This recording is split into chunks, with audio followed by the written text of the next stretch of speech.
ఒక మనిషికి దేవుడికి ఇలా ప్రార్థిస్తున్నాడు. దేవా, చాలా రోజుల నుంచి నీకు ప్రార్థిస్తున్నాను. కానీ మీరు నాకు ప్రసన్నం అవ్వట్లేదు.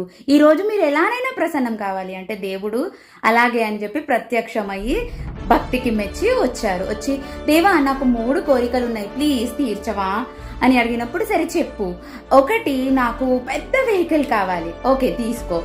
రెండవది, నాకు నా బ్యాగ్ ఫుల్ ఒకటి ఉంది, దాని నిండా మనీ కావాలి. ఓకే, అది కూడా ఇచ్చేస్తున్నాను. ఇంకా నా చుట్టూ ఎప్పుడు కూడా ఆడవాళ్ళు ఉండాలి అంటే దేవుడు ఓకే ఫైన్ ఇస్తున్నాను, తీసుకో.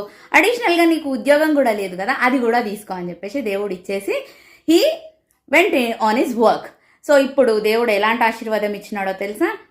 బస్ కండక్టర్, లేడీ స్పెషల్, చాలా పెద్ద వెహికల్, లేడీ స్పెషల్, దాంట్లో డబ్బులు ఎప్పుడు బ్యాగ్ నిండగా ఉన్నాయి. దేవుణ్ణి ప్రార్థించేటప్పుడు దురుద్దేశంతో కాకుండా సదుద్దేశంతో ప్రార్థించాలని దీన్ని బట్టి మనం నేర్చుకోవాలి.